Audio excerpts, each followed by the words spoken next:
I'm getting ready for bed at 12 p.m. because I'm in quite an anxiety spell. I have been feeling like this for probably a week now, ever since I got back from visiting my boyfriend. I don't know if it was the traveling or what, but I got home and I've been feeling really down ever since. I am very in tune with myself, so I know what to do whenever I'm feeling like this, and that is literally why I am jumping into bed to get my work done today. I cannot handle sitting at a desk. I thought this could be the perfect time to tell you guys a little bit about my anxiety experience or my journey with anxiety. I talked about this a little bit on my Instagram story, but I first realized I had anxiety when I was a sophomore in high school. But looking back at my childhood, I have realized that I probably had it my entire life. I just didn't know what it was. One of my earliest memories of anxiety was when I was a very, very little girl going to a father-daughter dance with my grandpa. We would go to these every single year and it was such an exciting thing for me. But for some reason, this one year, I felt so sick to my stomach the entire time we were there. And there was just so many people. I was getting so overwhelmed and I could not handle being there. So I ended up telling my grandpa that I had a stomach ache from the cupcake, and then we went home. Obviously, I didn't know at the time that it wasn't from the cupcake, but that's like the only thing I could think of. But now looking back at that, I realized I was experiencing anxiety, and this kept happening all throughout my childhood. I remember being at a Taylor Swift concert, the Red Tour. My stomach hurt so bad. I was so overwhelmed with all the sounds, the people, and I just started like freaking out, and I feel really bad because my mom just thought I wasn't enjoying it, but in reality, I was just kind of having an anxiety attack. When I was a little girl, I'd get this feeling that I needed to be away from everyone as soon as possible. Now I know I was just super overwhelmed, but when it happened at home, I would run to my room, I would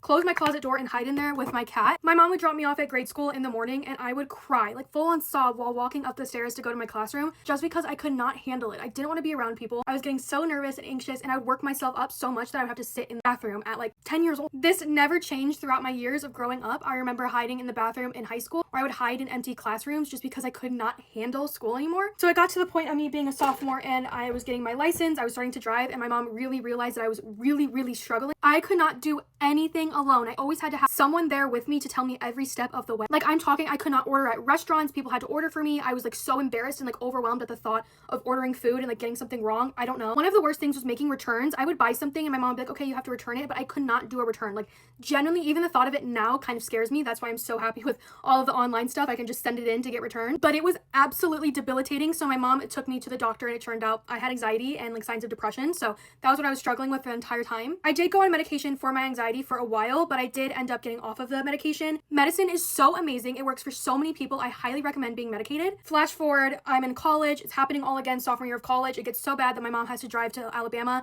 to be with me so I could stay in a hotel, be alone. And another flash forward, I'm here in post-grad and I'm still experiencing these issues, but now I'm fortunate enough to be able to sit on my computer and work in my bed whenever I'm feeling like this. It is so important to learn how you work as an individual. Everyone experiences anxiety in different ways. I just like to close down and be quiet, and sometimes that can be considered rude. So it's kind of hard when I'm in social situations. I'm honestly feeling a lot better talking about this now. I went to a hot Pilates class, came home, showered. Now I'm talking to you guys, and it feels so good to get it off my chest because I know a lot of us struggle with it, but I will be in my bed for the foreseeable future. Bye guys.